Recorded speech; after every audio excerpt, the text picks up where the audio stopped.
আপনি কি জানেন যে আমেরিকার সানসেট ম্যাঙ্গো এবং থাইল্যান্ডের নাং ক্লাং ওয়াং ম্যাঙ্গোর মধ্যে ক্রস পলিনেশন হয়ে সৃষ্টি আজকের জনপ্রিয় জাত ব্যানানা ম্যাঙ্গো অর্থাৎ মহাচানুক আমের। সেরা জাতের 7-8টি বিদেশি আম সম্পর্কে এরকমই সব তথ্য থাকছে আজকের ভিডিওতে। এছাড়া আপনাদের জানতে চাওয়া বেশ কিছু প্রশ্ন, যেরকম সব থেকে মিষ্টি রঙিন বিদেশি আম কোনটি, আমাদের আবহাওয়াতে কোন জাতের বিদেশি আম সব থেকে ভালো ফলন দেবে, এ ধরনের প্রশ্নের উত্তর থাকছে আজকের ভিডিওতে। তো চলুন আজকের ভিডিওটি শুরু করা যাক। সবার প্রথমে যে জাতটি দেখাবো সেটা হলো আমেরিকান রেড পালমার। বিদেশি রঙিন আমের মধ্যে সব থেকে বেশি কমন এই জাতটি। এর উৎপত্তিস্থল ফ্লোরিডা, ইউএসএ।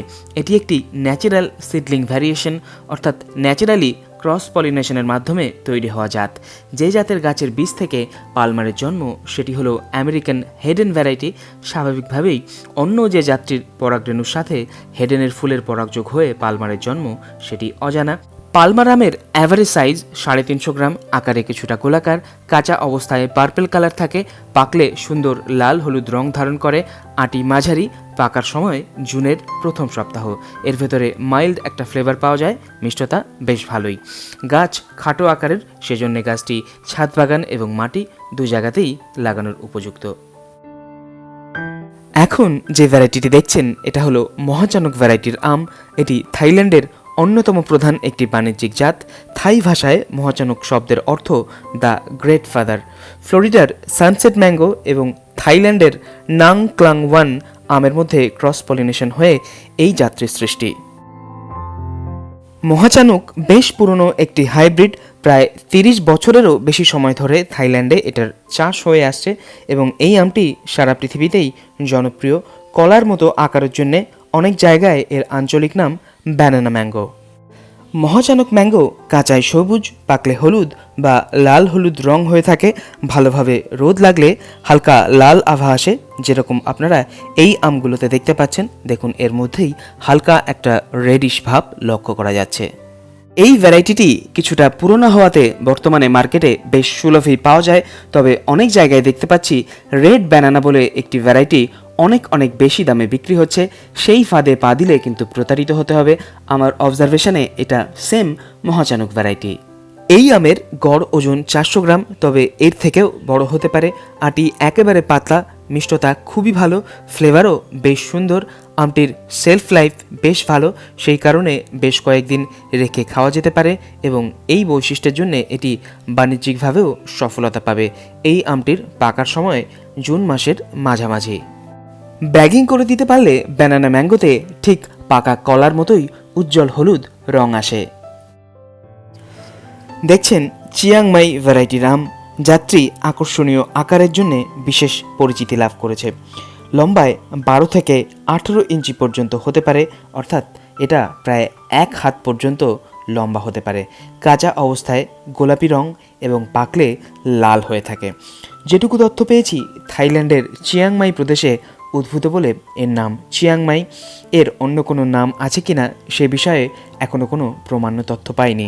অনেকের মতে রেড আইভরি আর চিয়াংমাই একই জাত, তবে আমার সংগ্রহে যে চিয়াংমাই এবং রেড আইভরির জাত আছে তাদের পাতা এবং ফলের আকার অনেকটাই আলাদা। চিয়াংমাই একটি লেট ভ্যারাইটির আম। জুলাই মাসের শেষ সপ্তাহ থেকে আগস্টের মাঝামাঝি পর্যন্ত এর হারভেস্টিং টাইম, তবে স্থানভেদে আগে বা পরে পাকতে পারে। সুইটনেস এর মিডিয়াম হাই এবং ফ্লেভার মাইল্ড। ভোজনযোগ্য অংশ 80%, অর্থাৎ এর বীজ একেবারে পাতলা। এখানে দেখুন, এই মাতৃগাছটিতে যে বড় চিয়াংমাইয়ের ফলটি রয়েছে সেটি প্রায় আমার 1 হাত লম্বা, অর্থাৎ এই অবস্থাতেই এটি 12 ইঞ্চি পর্যন্ত লম্বা হয়েছে। এই ভিডিওটি নেওয়া হয়েছিল মে মাসের প্রথম সপ্তাহে। এই আমটি পাকতে পাকতে প্রায় আগস্ট মাস, ততদিনে এটা আরও অনেকটা বড় হবে। তার ভিডিও নিশ্চয়ই আপনাদেরকে দেখাবো। এই ভিডিওতে দেখানো প্রতিটি জাতের 100% অরিজিনাল ভ্যারাইটির চারা আপনারা ওয়েবগার্ডেন থেকেই সংগ্রহ করতে পারেন। চারা সংগ্রহ করার জন্য আপনাদেরকে ওয়েবগার্ডেন ফেসবুক পেজে ভিজিট করতে হবে। ফেসবুকে এসে WEBGARDEN ওয়েবগার্ডেন সার্চ করলেই আপনারা সহজেই পেজটিকে খুঁজে পেয়ে যাবেন। পেজটিতে ওয়েবগার্ডেন চ্যানেলের যে লোগো, সেম লোগো দেওয়া আছে, দেখে আপনারা সহজেই শনাক্ত করে নিতে পারবেন। পেজে এসে মেসেজ করে সহজ পদ্ধতিতেই আপনারা অনলাইনে এই ভ্যারাইটির চারাগুলো সংগ্রহ করে নিতে পারবেন। পেজটিকে লাইক এবং ফলো করে নিতে ভুলবেন না, কারণ পেজটিতে নিয়মিত আমি বিভিন্ন ইনফরমেটিভ পোস্ট এবং এই ভ্যারাইটিগুলো সেল পোস্ট দিয়ে থাকি। ভিডিও টাইটেলে দেখেছেন সবথেকে সেরা রঙিন বিদেশি আমের জাত কোনটি? এই প্রশ্নের উত্তর জানার জন্য আপনি নিশ্চয়ই উদ্গ্রীব হয়ে রয়েছেন। উত্তর আপনার চোখের সামনেই। ভিডিওতে এখন দেখতে পাচ্ছেন কিং অফ চাকাপাত অথবা রেড এম্পারার জাতের আম। এই পর্যন্ত যে কটি বিদেশি রঙিন আমের স্বাদ নেওয়ার সুযোগ আমি পেয়েছি সেটার উপর ভিত্তি করে বলতে পারি নিঃসন্দেহে কিং অফ চাকাপাত এর মধ্যে সবথেকে সুস্বাদু এবং সবথেকে মিষ্টি। আমগুলোকে শুধু দেখুন, কি চমৎকার না! এগুলোর গড় ওজন 700 থেকে 800 গ্রাম হয়ে থাকে, তবে কোনো কোনো আম 1 কেজি থেকে 1200 গ্রাম পর্যন্ত হতে দেখেছি। রঙের যে তারতম্য আপনারা লক্ষ্য করছেন, এটা পুরোপুরি ব্যাগিং করার জন্যে। সামনে যে বড় আমটি দেখতে পাচ্ছেন এটি ব্যাগিং করা হয়েছিল না, তার ফলে এরকম ডার্ক পার্পেল রং এসছে, এবং পেছন দিকে যে দুটো আম দেখতে পাচ্ছেন এগুলো ব্যাগিং করার জন্যে এরকম লাইট পিঙ্ক কালার এসেছে। এগুলো পাকলে অনেকটা ব্রাইট রেড কালার চলে আসবে। কিং অফ চাকাপাত আমের বেয়ারিং হ্যাবিটও রেগুলার, অর্থাৎ প্রত্যেক বছর ফল আসে এবং অল্প পরিচর্যাতেই ফল সেট হতে দেখেছি, এবং যাত্রীতে রোগবালাই একেবারে নেই বললেই চলে। এটি তুলনামূলকভাবে একটি নতুন হাইব্রিড। যেটুকু তথ্য পেয়েছি সেটা অনুযায়ী এটি তাইওয়ানের একটি হাইব্রিড জাত আইওয়েন এবং চাইনিজ ম্যাঙ্গোর মধ্যে ক্রস পলিনেশন করে এটার সৃষ্টি। এটি অনেক লেট ভ্যারাইটির একটা আম।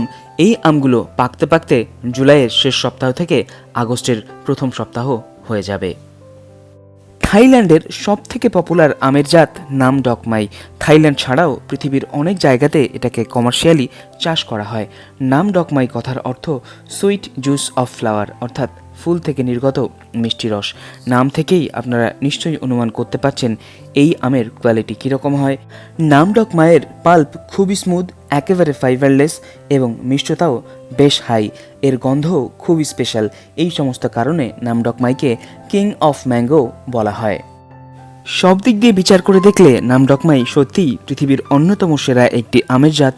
আমরা বর্তমানে মূলত রঙিন আমের পেছনে ছুটলেও অনেক আমপ্রেমীই নামডকমাইকে তাদের পছন্দের তালিকায় একেবারে উপরে রাখেন। ভিডিওতে দেখছেন 3 টেস্ট আম, তবে এই জাতটির এরকম নামকরণ কেন সে বিষয়ে কোনো প্রামাণ্য তথ্য আমি এখনও পাইনি। জানতে পারলে নিশ্চয়ই আপনাদেরকে জানাবো। আপনাদের যদি বিষয়টা জানা থাকে তাহলে অবশ্যই কমেন্ট করে আমাকে জানাবেন। 3 টেস্টকে আমি খুবই সম্ভাবনাময় একটি জাত বলে মনে করছি, কারণ এই জাতটির অসাধারণ কিছু বৈশিষ্ট্য আছে। প্রথমত এর ফলন। 3 টেস্টের ফলন অসাধারণ। কী পরিমাণে ফল সেট হয়েছে আপনারা চোখের সামনেই দেখতে পাচ্ছেন। এত অল্প পরিচর্যায় এত পরিমাণে ফল সেট হতে আমি অন্য কোনো জাতে দেখিনি। এই জাতটিতে একেবারে ন্যাচারালি ফল সেট হয়। যাদের কাছে ফল দাঁড়াতে চায় না তারা যদি এই জাতটি করেন তারা যে সাফল্য পাবেন সে কথা আমি নিশ্চিত করে বলতে পারি। আর এই জাতটির বেয়ারিং হ্যাবিট রেগুলার, অর্থাৎ প্রতি বছরই প্রচুর পরিমাণে ফল দাঁড়াবে। দ্বিতীয়ত এটি ভীষণ লেট জাতের একটি আম। এই জাতটি হারভেস্টিং হবে আম্রপালি আম শেষ হয়ে যাওয়ার পরে। লেট হারভেস্টিংয়ের দিক দিয়ে বিচার করতে গেলে সব থেকে শেষে হারভেস্টিং হবে গৌরমতি আম। গৌরমতি আম পাকবে সেপ্টেম্বরের লাস্টের দিকে, তার ঠিক আগে হারভেস্টিং হবে 3 টেস্ট আম। সেই সময়ে যদি বাজারজাত করা যায় তাহলে এটা যে বেশ চড়া দামে বিক্রি হবে সে কথা আর বলার অপেক্ষা রাখে না। 3 টেস্ট আমের আটি একেবারেই পাতলা এবং ছোট হয়, এবং এটা পাকার পাশাপাশি কাঁচাতেও খাওয়া চলে। পাকা 3 টেস্ট আমের স্বাদ কীরকম সেটা নেওয়ার সৌভাগ্য আমার এখনও হয়নি, তবে এই মাদার গাছের ফলগুলো পাকলে নিশ্চয়ই সেটা আপনাদের সাথে শেয়ার করব। তবে যাদের এই জাতের আমটি খাওয়ার অভিজ্ঞতা রয়েছে তাদের মতে এটা একটি এক্সেলেন্ট স্বাদের আম। আজকের ভিডিওটি এখানেই শেষ করছি। এরকম আরও বেশ কিছু বিদেশি আম সম্পর্কে তথ্য দেওয়ার ইচ্ছে ছিল আজকের ভিডিওতে, যেরকম আমার পেছনে থাকা এই যাত্রী, কিন্তু সেটা আর হয়ে উঠল না। হনুমানের আক্রমণে বেশ কিছু আম ক্ষতিগ্রস্ত, ভিডিও করার মানসিকতাই নষ্ট হয়ে গেছে। পরবর্তী কোনো ভিডিওতে নিশ্চয়ই এই জাতগুলি সম্পর্কে আপনাদেরকে তথ্য দেব। আজকের ভিডিওটি এখানেই শেষ করছি। এই ভিডিওটি ভালো লেগে থাকলে অবশ্যই ভিডিওটিকে একটা লাইক করবেন। চ্যানেলে নতুন হয়ে থাকলে অবশ্যই চ্যানেলটিকে সাবস্ক্রাইব করে নেবেন। সবাই খুব ভালো থাকবেন। আপনাদের দিনটি শুভ হোক।